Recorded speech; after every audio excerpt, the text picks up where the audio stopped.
K98 Talk is expanding its lineup for 2015. This means we are expanding our advertising base. Whether you're a startup trying to push through to the next level or an established business trying to supplement your advertising budget, web-based advertising is a solid investment.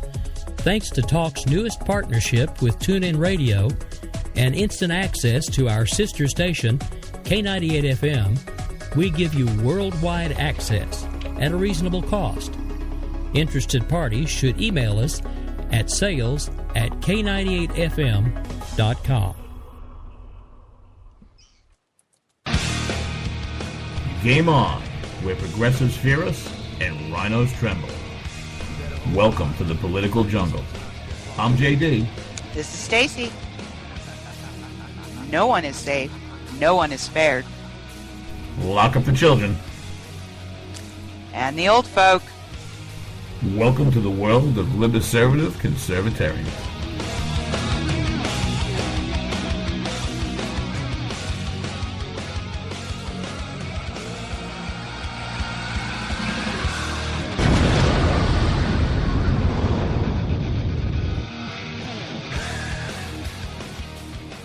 That's right, baby. That Wolfman Jack coming at you. Good evening, Thursday night, May 21st, Eastern Standard Time, 9 p.m. 2015. This is JD and Stacey here on Game On. This is going to be our new home on Thursday nights, 9 p.m. We ain't leaving Tuesdays at 10, but we're going to be here Thursdays at 9. We want to thank Ricky Tiki Tavi, Rick Robinson, and the K98 Talk family for having us here at our new home. Right now, everybody, get over to K98Talk.com. Talk to Stacey in the chat room. How's things looking in there? What's going on? What's going on? Everybody wants to know. What's going on?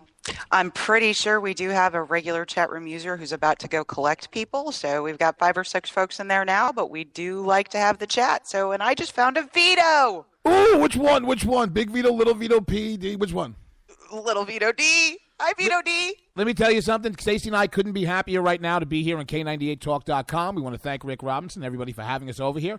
We're going to be having 3 hours of radio a week, Tuesday nights, 10 p.m. Eastern Standard Time, 9 p.m. Thursday nights Eastern Standard Time. Both of those shows, Game On, Nobody is Safe, Nobody is Spared.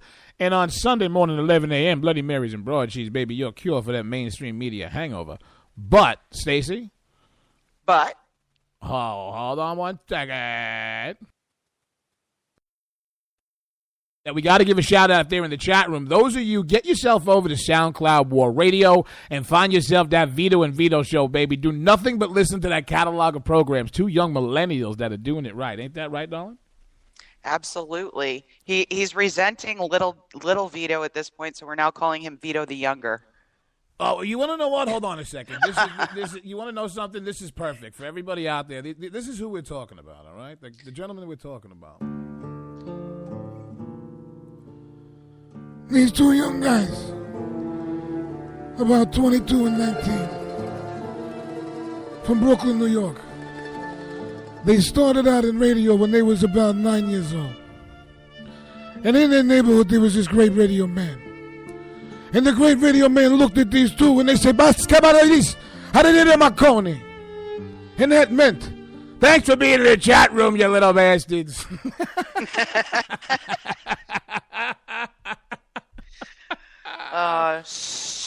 We still don't want anybody to know, but Vito and Vito are my future son-in-laws. So listen, there's a lot about Vito and Vito we don't want anybody to know. Yeah, we don't want anybody to know. Anyway. Well, listen, enough about them. Let them promote their own show. Tonight, exactly. Stacey and I are going to be talking Rand Paul's filibuster, Section 215 specifically of the Patriot Act, some of the history of the filibuster as well as the politics of it all. Coming up this Sunday, 11 a.m. on Bloody Marys and Broadsheets, baby, your cure for that mainstream media hangover. On our debut episode of it here, we're going to have comedian Evan Sayet. I cannot wait. We're also going to be having upcoming Judith Miller, Mary Catherine Ham, and Guy Benson. Also, everybody out there, get over to SoundCloud.com/JD-Stacey, S-T-A-C-E-Y, and check out the catalog of songs from the Third Rail Ramblers parody band, baby. We got to spread that word, don't we? No, we definitely do. Definitely do. And with all this NSA stuff, it might have been worth a drop of their The Day That Google Died, but everybody should listen to that song. It is fabulous. NSA, is that like having sex with like no consequences? I don't think so, but I was a little lost actually in prepping for this show because we actually make no mention of the Durkas, and I don't think we're talking about anybody named Bob. For those of you who miss it, Durka. what do they want, Scotzo? Virgin. Very nice. Okay. All right, I got it out of my system now. I was actually thinking that today. I'm like, how are we doing a show that doesn't affect the Middle East? I have no idea because it's been a really, really long time. Good. Let those savages over there wipe each other's ass with rocks and leave us alone for an episode. How's that? I guess, but unfortunately, everything we're talking tonight is the hyperbolic overreaction to those folks after September 11th, and the resultant implications on civil liberties and some of our senators who chose to stand up and say, hey, this isn't okay anymore. I lost you at resultant and the other big words. What is this, a dictionary.com contest tonight? Good Lord, Jesus. No. Every once in a while, I can use a $5 word or some collegiate language. It's okay. But I'm a $2 guy. Really smart audience. Really smart audience. I'm a $2. I want my $2.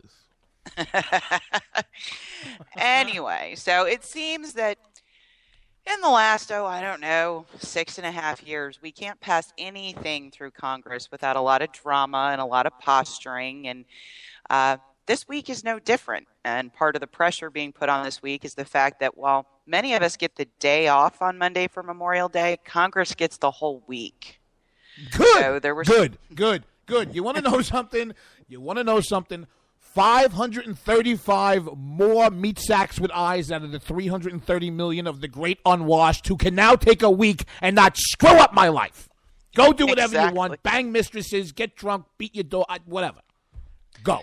Well, whatever. But unfortunately, as would be typical, the time is going tick-tock, tick-tock, tick-tock, and they're running out of it to get some critical things done. And one of the things is the fact that certain sections of what was called the Patriot Act, which was passed in October of 2001 as a response to the September 11th attack on the World Trade Center, several sections of that law are expiring.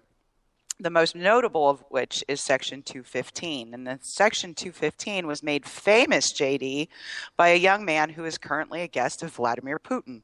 His name's Edward Snowden. He worked... You can find Edward Snowden, unfortunately not on KNDTalk.com, but he has a podcast on Free Education Radio. I have heard that he has had falling out with Kremlin. He now cleans the trains in UK war zone. Ukraine war.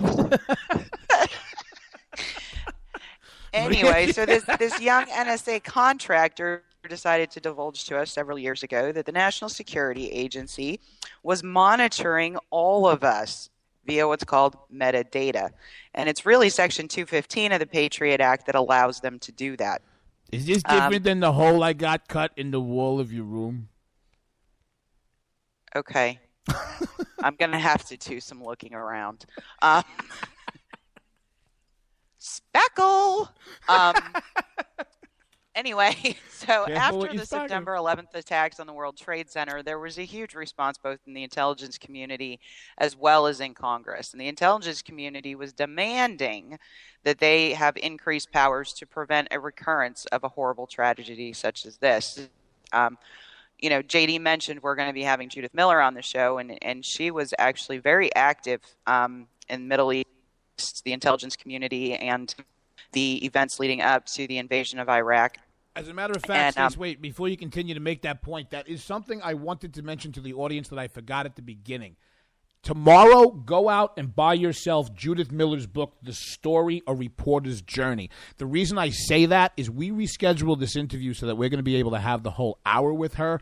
She is like Lara Croft from Tomb Raider, right? Oh, my God. She's my new heroine. She's coolest awesome in the world, but I wanted to get that out there when you mentioned her, The Story, A Reporter's Journey with Judith Miller. I'm sorry. Go ahead. Basically, so the mood in Washington, if you read Judith's book, which is very informative, they were getting reports through the intelligence community of 330 potential terrorist plots a month. Different congressional folks who sat on foreign relations committees and intelligence committees called it, a terrifying time to be in Washington, a nightmare. I mean, they were, because of the nature of that attack and how it really rocked this nation to the core, the heightened awareness was just immense. And hopefully Judith will tell us some of that story, but if not, you should most certainly read her book, because after her book, I am convinced that if George W. Bush knew what we knew now, he would not have invaded Iraq. But that's a whole other story. He probably could have answered those gotcha questions in the press quite fine. That's 58 different shows. Tell the people anyway, about Section 215 of the Patriot Act. The Patriot Act, some provisions, including 215, were giving sunset provisions. And the reason they were given those was because of the concern over civil liberties.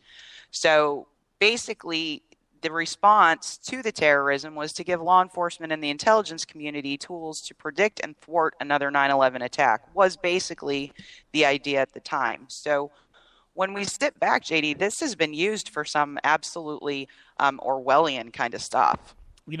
At the time, people were making this point, and look, the Jim Sensenbrenner, who I'm pretty sure was from Wisconsin, basically when people talk about the Patriot Act, you'll always hear a politician jump up and take editorial, credit for being authorship of the Patriot Act. It was really written for the most part by Jim Sensenbrenner. If you don't know who he is, go look him up. He's long since retired from Congress.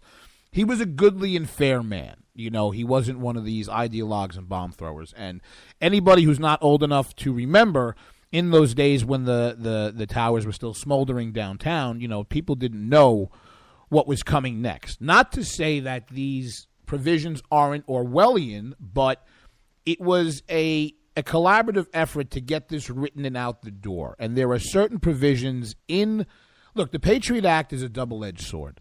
There are some good provisions in it that keep us safe.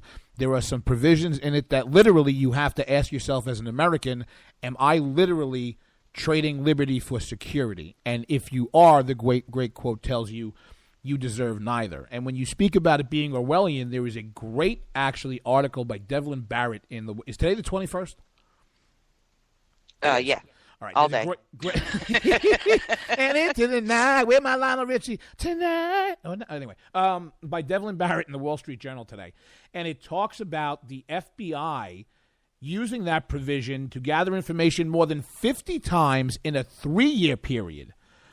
And they're talking about it continuing to expand. The expansion in part because the legal threshold for its use has been lowered and because society's use of the internet has also expanded the quantity and quality of electronic information. And I think that this goes back to what you say about being Orwellian. The 215 provision is commonly referred to as the library records provision. Why?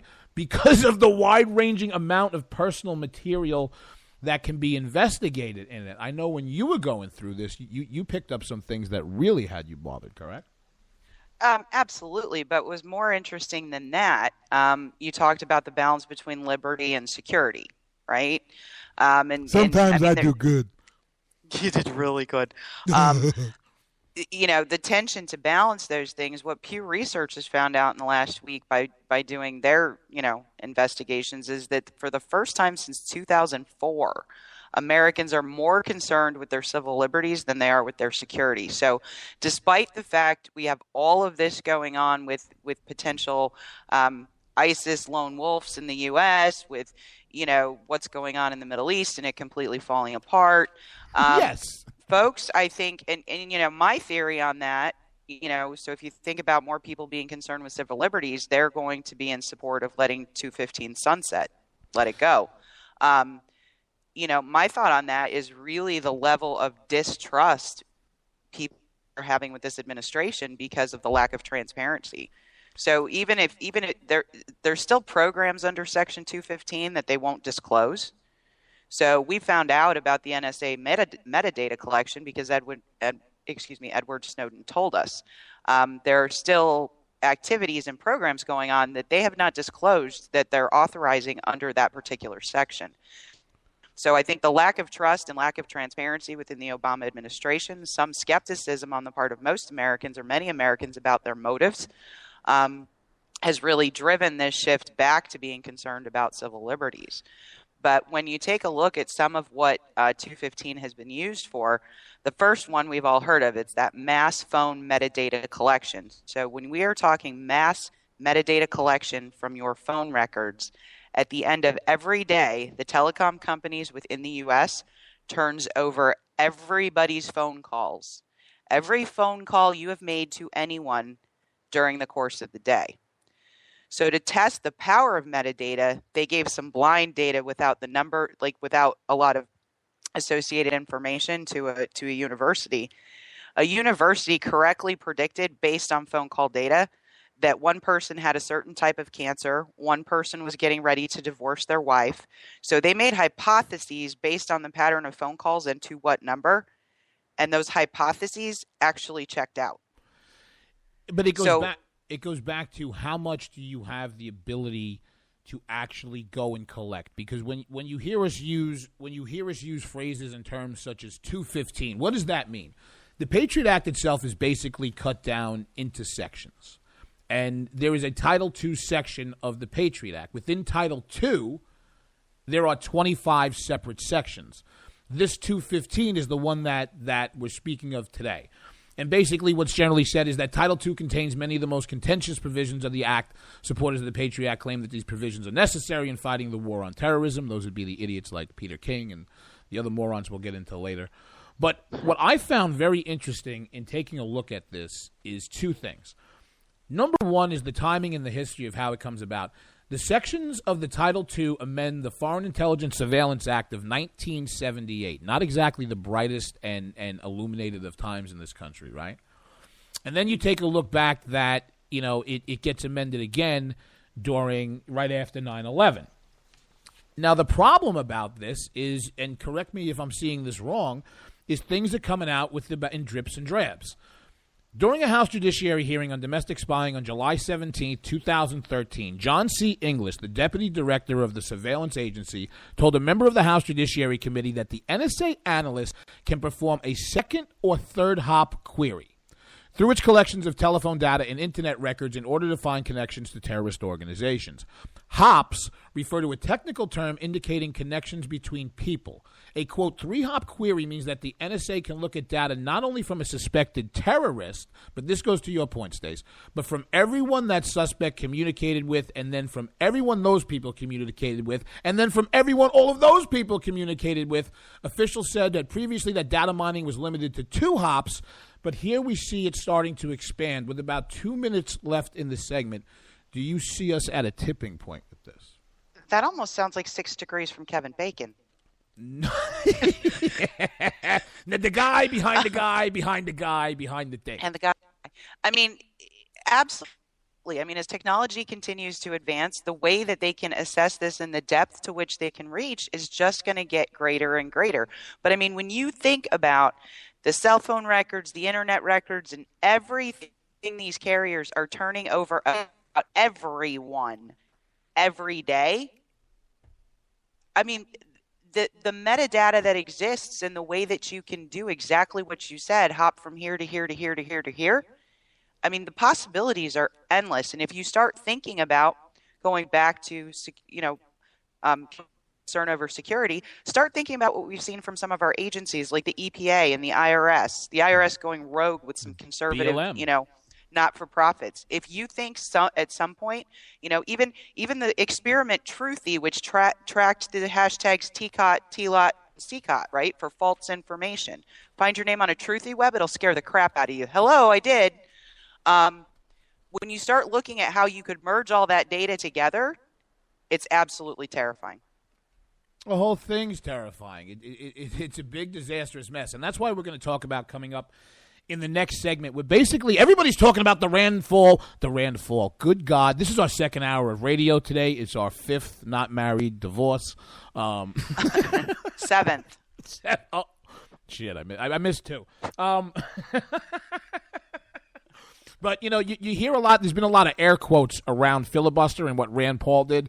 And, he really was, specifically, his filibuster had a lot to do with this provision. We're going to get into some of the history of that coming back on the other side. Some of Rand Paul's filibuster, what it was all about. You read the distinctions without the difference. I don't care what these idiots say. It was a filibuster. Well, but certainly by the dictionary definition. Well, it depends on...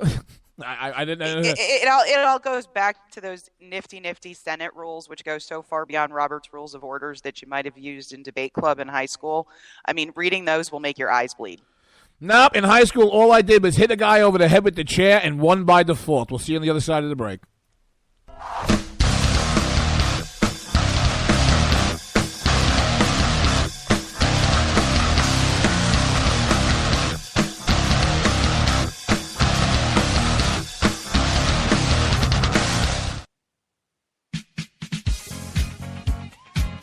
The staff of K98 Talk and the Spark Radio Network is proud to announce that our very own Rowdy Rick Robinson has been selected as one of the top conservative talk show hosts in the nation for his program America Off the Rails. Again, congratulations to Rowdy Rick Robinson for a job well done and another reason to stay connected to K98 Talk and the Spark Radio Network. If you like your health care plan, you'll be able to keep your health care plan. This is the most transparent administration in history. Not even a smidgen of corruption. Fact is, we had 4 dead Americans. What difference at this point does it make? If you got a business, you didn't build that. The feeling most people get when they hear Barack Obama's speech, I felt this thrill going up my leg. I don't have that too often. Steady. It's time to hear the truth about America's biggest challenges. Ricky Robinson, host of America Off the Rails, will tackle the important issues facing America today as he tries to keep America from coming off the track. Get ready to hear the truth every Monday through Friday starting at 7 p.m. Eastern, 6 Central, here on K98Talk.com and the Spark Radio Network. Welcome to the face. Welcome to the face of the new democracy. We're gonna spread happiness. We're gonna spread freedom. Obama's gonna change it. Obama's gonna lead 'em. So let me be clear. You didn't build that. Everything he's done is clean as a whistle. He's never not only broken any law, he's never done anything wrong. He's the perfect father, the perfect husband, the perfect American. Hey y'all, this is Sam Janney, or the Bunny as many of you know me by, your friendly neighborhood bad girl of conservatism. Here to talk to you about my show. I'll talk about conservative issues, my top 10 douchebags of the week, and have some pretty badass conservative guests on the show. All that, plus me, your resident bunny with a chainsaw. Wednesday nights will never be the same. It's Unapologetically Bunny. Wednesdays, 9 p.m. Eastern, right here on K98 Talk.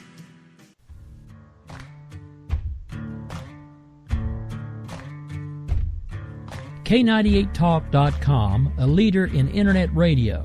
So grab your seatbelts and take the ride of your life on K98Talk.com.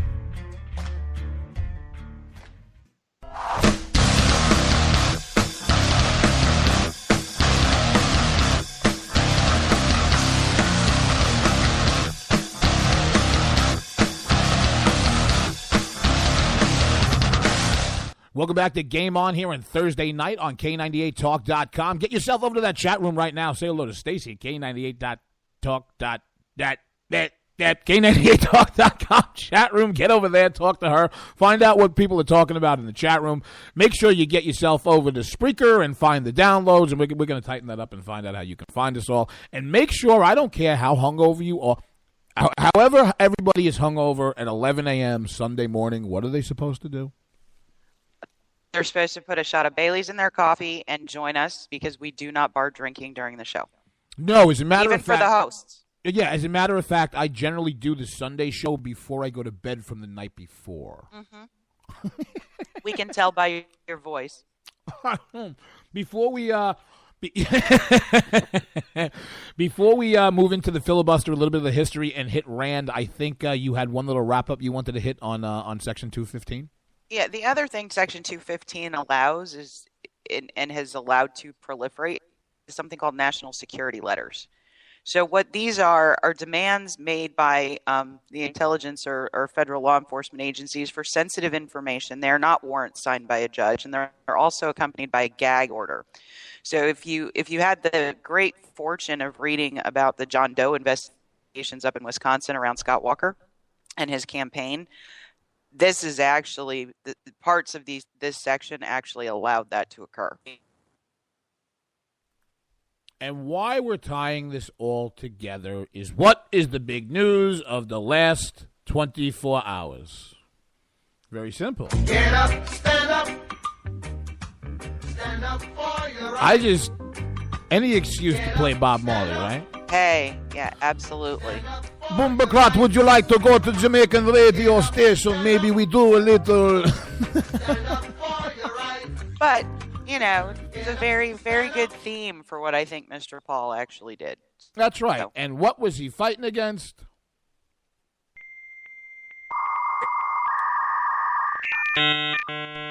You've got mail. Pretty much, because like we said in the first segment, Section 215 is pretty overarching. But all the jackals in the mainstream media have been telling you and anybody who'll listen and read their air quotes that this wasn't a filibuster, right, Stacey? This was like a filler bluster. It was Rand Paul really disrupting McConnell's world with everything he needed to get done before the end of business tomorrow. And I guess it was actually today. Basically, the way I read it, JD, after you read all of those Senate rules, so you wanted to just shoot yourself, was the reason they're not calling it a filibuster is because the legislation being considered was not what he was talking about. Well, that's exactly what I was going to go into. I'm going to lend a little history and context right now to exactly what the filibuster is when you hear of it and what the technicalities of it and how we are today, because I'm going to tell you something. People throw around terms too cavalierly. And on the right, and as a conservative, if you're tired of losing elections, before you can win an election, you have to win the argument. And attending a liberal progressive knife or gunfight with a plastic soup spoon is generally not a good idea. No. So, we're going to give a little history and context of exactly what the filibuster is. A filibuster in the United States Senate usually refers to any dilatory or obstructive tactics used to prevent a measure from being brought to a vote. The most common form of filibuster occurs when a senator attempts to delay or entirely prevent a vote on a bill by extending the debate on the measure, but other dilatory tactics exist. The rules permit a senator or a series of senators to speak for as long as they wish and on any topic they choose. Lucky us. Unless, quote, 3/5 of the senators duly chosen, I am Elmer Fudd today, duly chosen and sworn, unquote, brings debate to a close by invoking cloture under Senate Rule 22.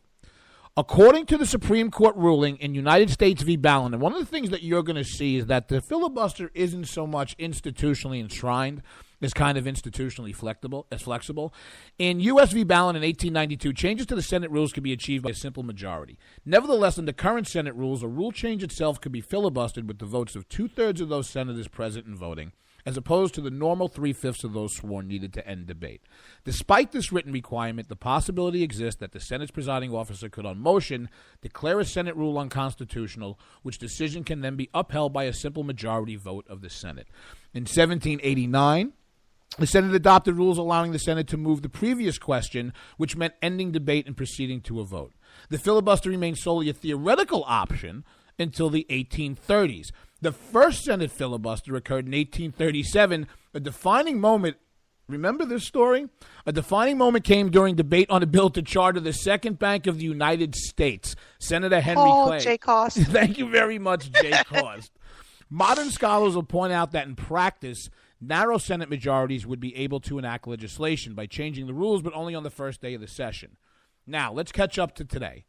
20th century, since 1917, a rule allowing for the cloture of debate, which is the ending of a filibuster, was adopted by the Democratic Senate at the urging of President Woodrow Wilson. Jesus, between him and FDR, we cannot get away from the destruction of the country. No.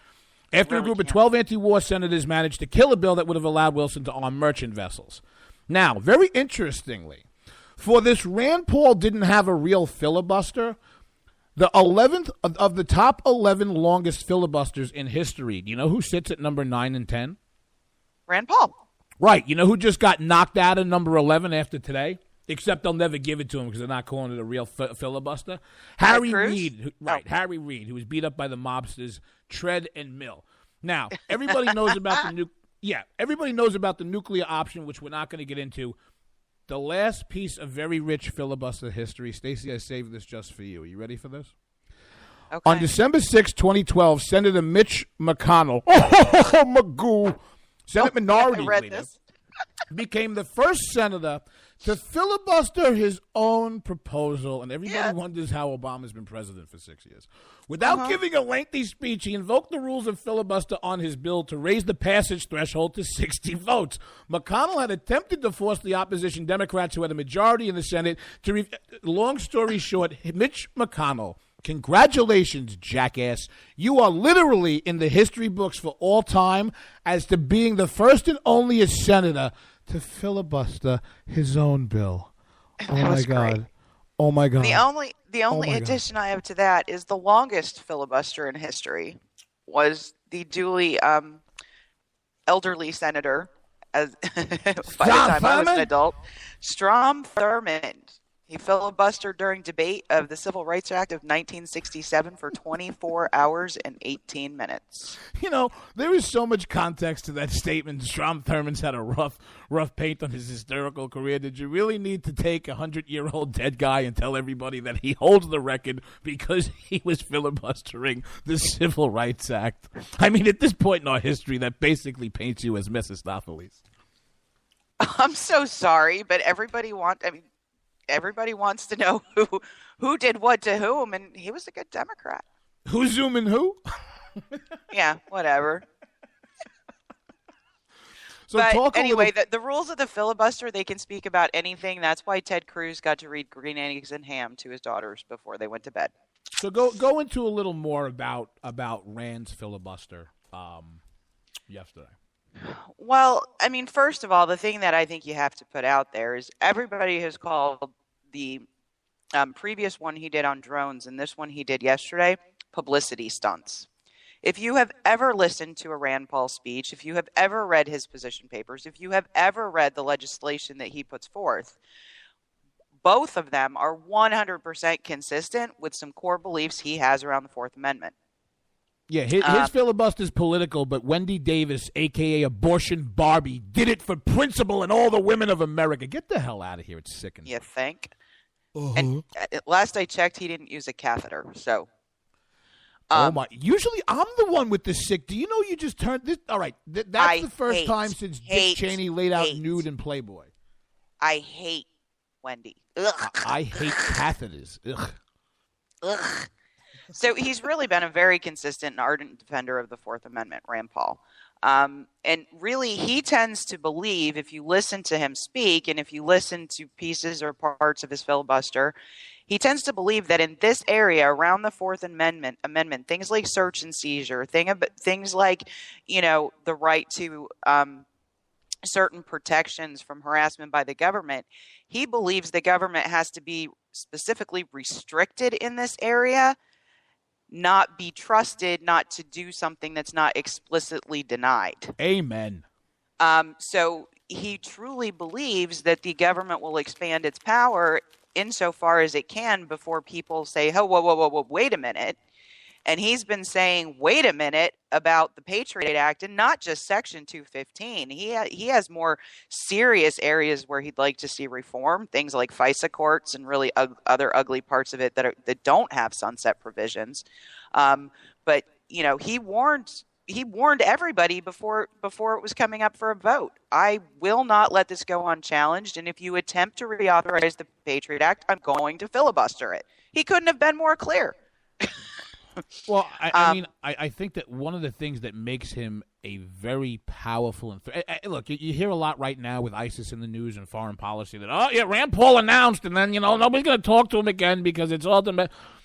What I found very, very interesting is that in his filibuster, whatever you want to tag it as yesterday, he got help from 10 fellow senators, 3 Republicans, and 7 Democrats.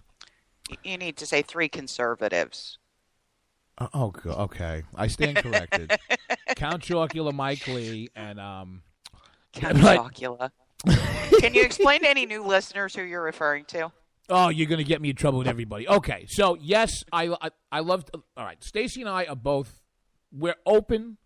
We like a lot of the candidates. We like Walker. We like Paul. We like Cruz. So don't get me wrong. But you're all lying to me and yourselves if you don't sit down, close your eyes for 10 seconds, take a deep breath, open them. Look at the first picture of Ted Cruz you can find. And if you don't think he looks like Count Chocula, you're a liar. And if you listen to Lindsey Graham speak, close your eyes and you will hear Stuart Smalley. Oh, why did you? You got me so. Oh, no. Wait. Anyway. Wait. I don't know where the hell that is. That's okay. We don't. Stuart Smalley next week. Stuart Smalley next week. But I mean, you were saying he had 3 conservative senators stand up with him. The rest of them were Democrats. No, exactly. I mean, you had Ron Wyden, but I think that this is one of the things on the back end politics of it. I mean, that makes Paul scary. I mean, okay, Ron Wyden, Mike Lee, strange bedfellows. I mean, that's about as weird as Bernie Sanders and Jeb Bush. But what you hear from okay, I'm going to say it. I vote. All right, I grew up in his district. I'm sorry. My poor mother. My poor mother is now going to get shipped to Gitmo because I'm saying this on the radio. Grew up in his district, okay? And for a man who used to be a conservative, and I hope you're listening. I know you're over in Seaford. Tell everybody about your good old days of the 80s of being a bagman for Sinn Féin. I digress. Okay. Anyway. So when you hear people who are going to poo-poo Paul's filibuster, it was, look, they're saying Rand Paul was holding the floor for an extended period, but it wasn't a filibuster because it wasn't blocking consideration of the Patriot Act renewal, except that, they really couldn't renew it while he was doing this. House or Senate version, nor was it really delaying it in any meaningful way. He did yield for questions, which were that really da-da-da-da-da-da-da-da-da-da-da. You know what we found? We found a candidate with spine, with principle, with backbone. I don't care if you're wrong. Just fight and defend your position. And you want to know something. Especially when it's your clearly stated position. But not only that, coming into 2016, taking the position that, hey, in this new Soviet-style banana republic junta we seem to be living in the last 6 years, where the Constitution in 10 years is just going to be the dump you take every day after you get up in the morning. This is a guy offering the American people more personal liberty. So I'm tired of hearing how the GOP doesn't have a plan. Some of these idiots don't. This guy does. And if you don't agree with him and you think Paul is weak, then you know what? Make an argument, damn it. But at least he's out there saying something. Well, and I mean, if you look, the vast majority of the points he was trying to make during the entire speech, and some of it was repetitive, as I broke in on it here and there, is that, number one, this section of the entire Patriot Act was meant as a vehicle to fight terrorism, to get ahead of the curve and prevent hideous and heinous attacks like the attack on the World Trade Center in the future. What has actually happened is the vast majority of the cases that Section 215, are being used for have to do with violations of domestic law, not terrorism. They cannot find one single terrorist plot that this thing has prevented. Oh, what about Boston? Oh, wait a minute.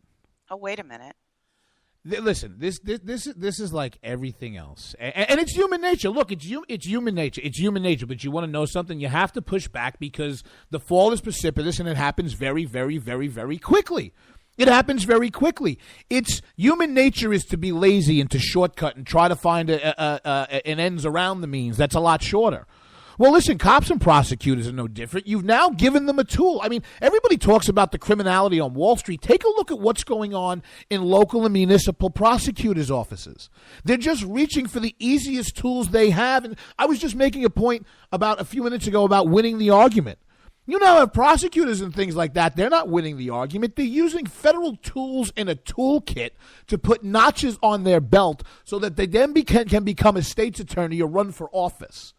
Well, when you do that, idiots, certain things slip through the cracks. In this particular case, They're people, all right? So until you're the one that's ready to get cracked, and until you're the one that's ready to have the whole system come down and screw you, you want to know what? Screw you. We'll be right back on K98 Talk.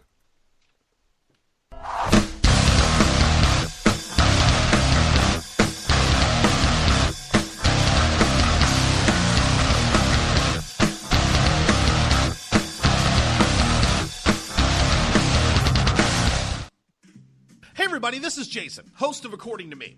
I'd like to invite you to check out my show. It's a 2-hour show that lasts 60 minutes in...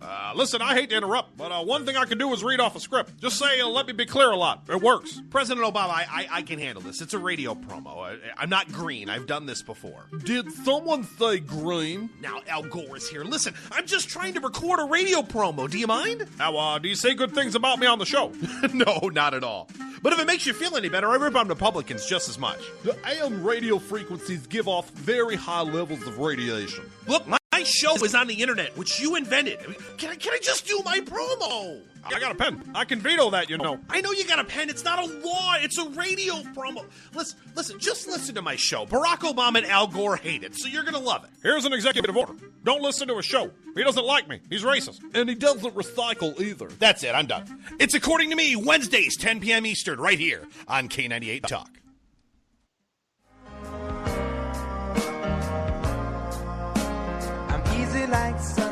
Wondering why you're up early with us on a Sunday morning making a cocktail?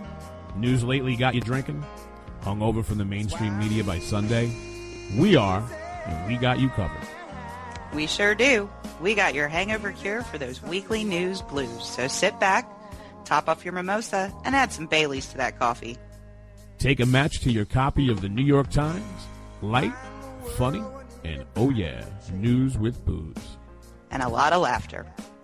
Welcome to Bloody Marys and Broadsheets. If it's Sunday, it's Bloody Marys and Broadsheets.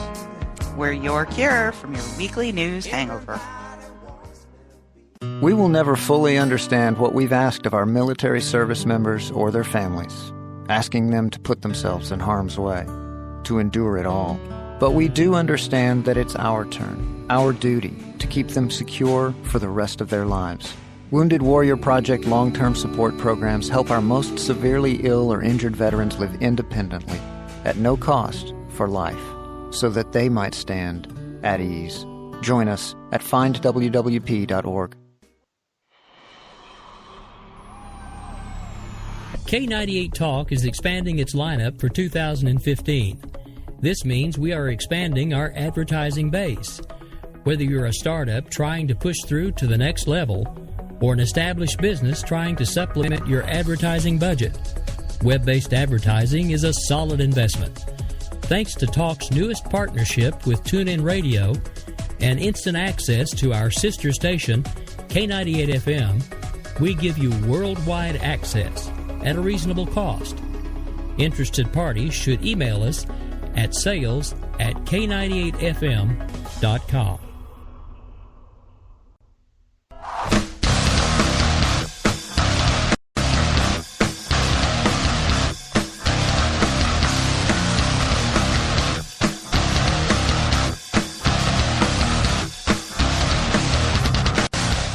Welcome back, everybody. JD and Stacey here on Game On. This is going to be our second edition of Game On every week. Thursdays, 9 o'clock Eastern Standard Time here on K98 Talk. We want to thank that Ricky Ticky Ravi Tavi Robinson, baby, who's out there at that Oklahoma Leadership Conference, snagging them interviews, making them connections, baby. Get you over to that K98Talk.com chat room right now. Say hello to that Stacey. They going off in there, Stace? No, not going off. There's some good discussion in there. Oh, those aren't our fans then. You're in the wrong chat room. No, I'm not. We have really smart fans. I'm just kidding. Okay. I have a gift brought to everybody out there before we get into the last segment by Miss Stacey Lennox. I have to hat tip this to her. I have to give it to her, and it's something that you're going to get used to hearing and seeing. It's going to be a running theme of the show. Okay. Everybody in the audience right now, put down your drink, put down your whatever you got in your hand. Put it down. Close your eyes. Clear your head. I want you to become one with me. I want you to picture Lindsey Graham in your head right now. You see him. We all know Lindsey, right? Everybody keep your eyes closed and keep thinking Lindsey Graham. Because I'm good enough, I'm smart enough, And doggone it, people like me.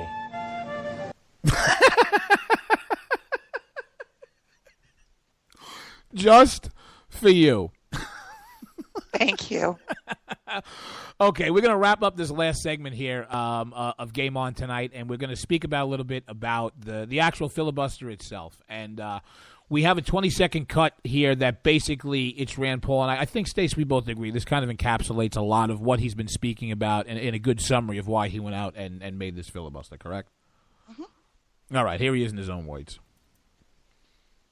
There comes a time in the history of nations when fear and complacency allow power to accumulate and liberty and privacy to suffer.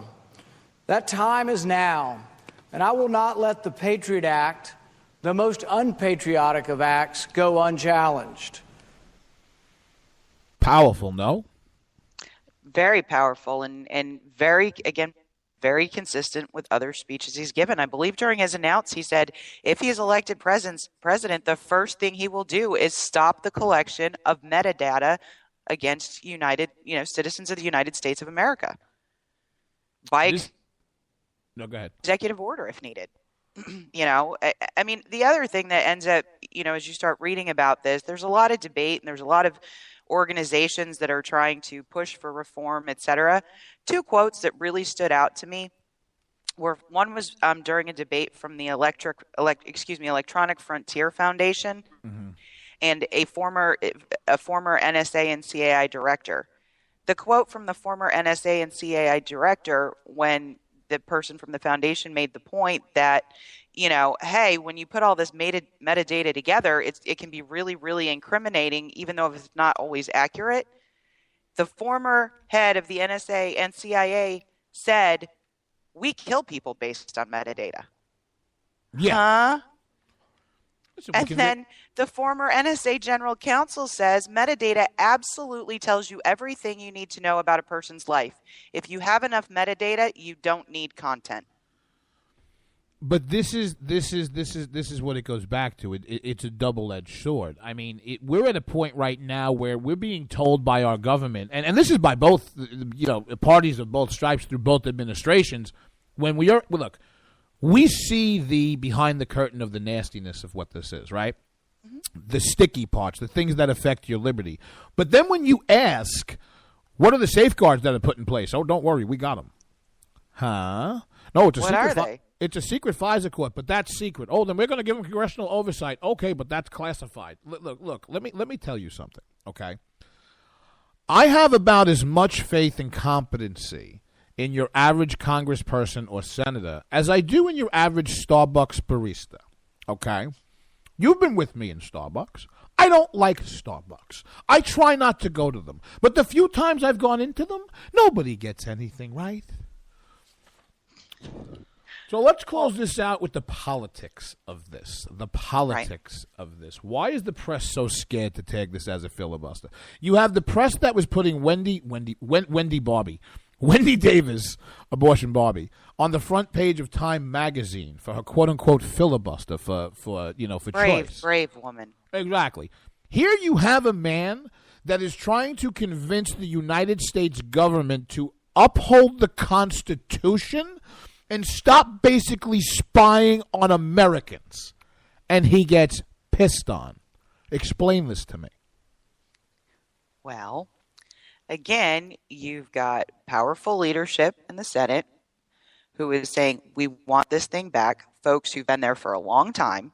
You look at the people who are objecting to this, Rand Paul, Ted Cruz, et cetera, on the right, Count Chocula. They're freshman senators. They may be very aligned with what the American people think, but you have folks who are supporting this who were very entrenched in its original passage. So the thing that shocked me, and I did almost cry today, JD, when I was doing this research. I listen, I apologize for that. Yeah, I know. Marco Rubio? Mm-hmm. Marco Rubio's aligned with McConnell? Ugh, I almost cried. Seriously. It doesn't. But I mean, the politics of it. The House has passed a bill called the USA Freedom Act.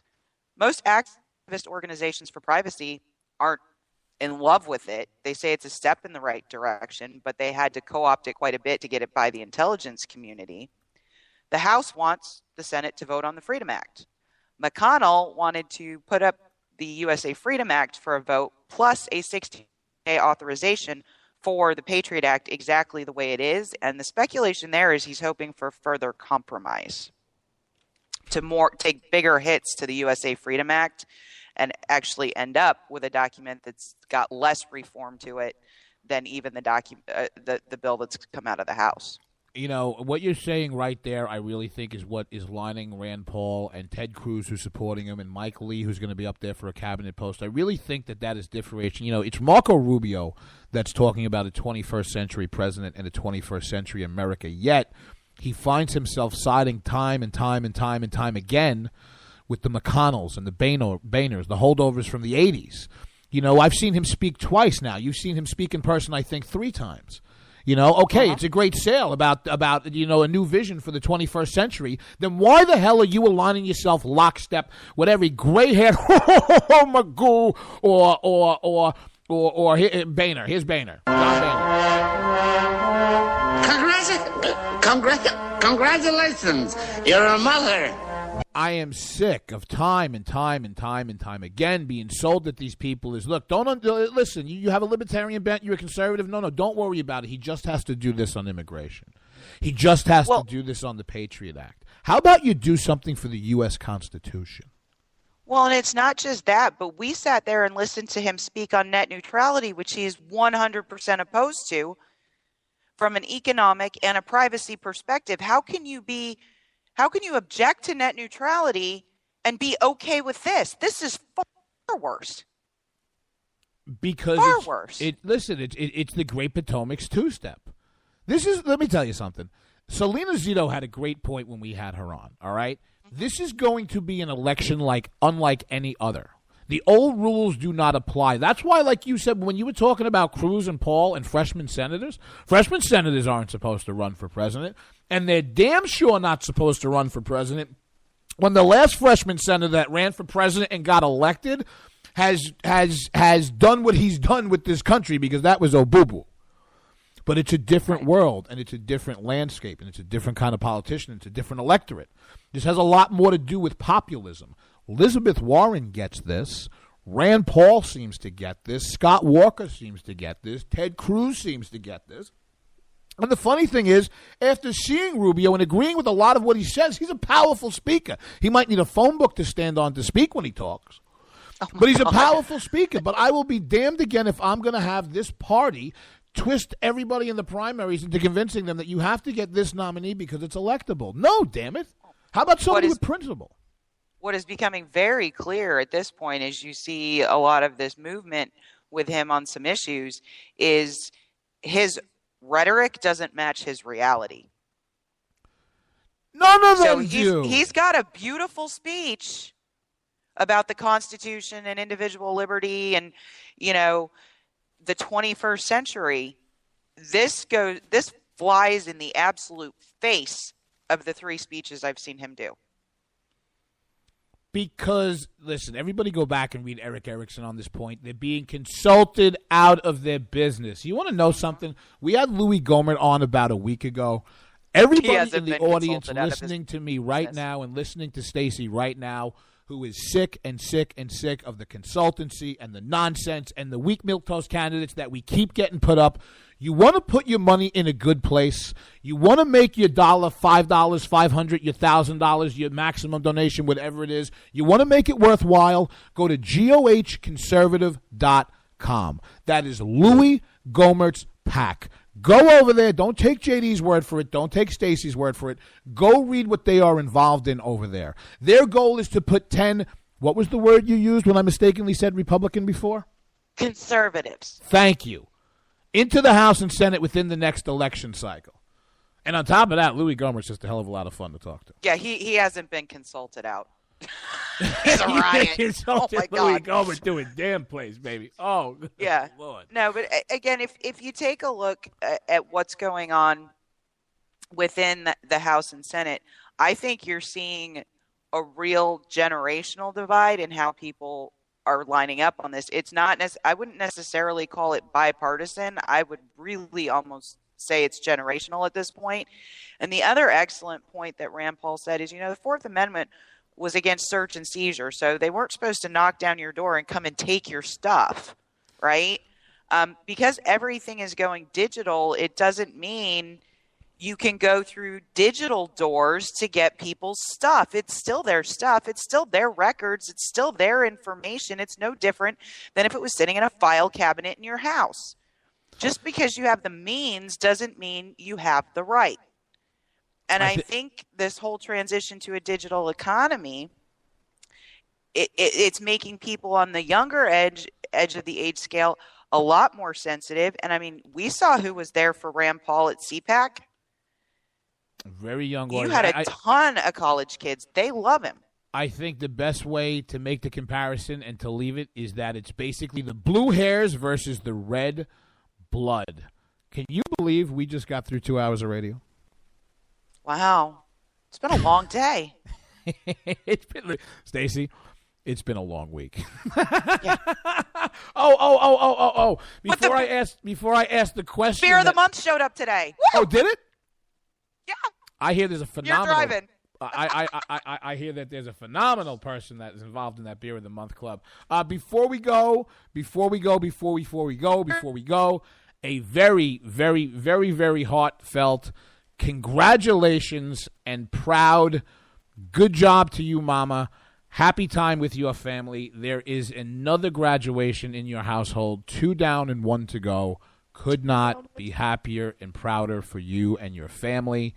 And my love and the rest of the audience love to you and to them for that. Do you have the keys?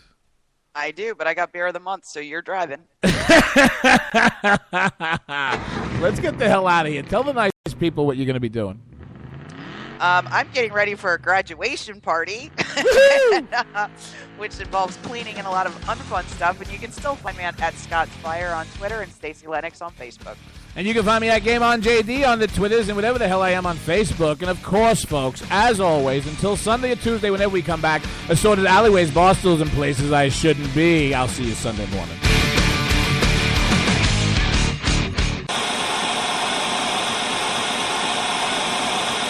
I'm looking for you, you Occupy freaks with your glitter bombs.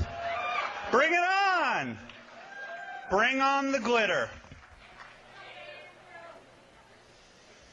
Everything has changed.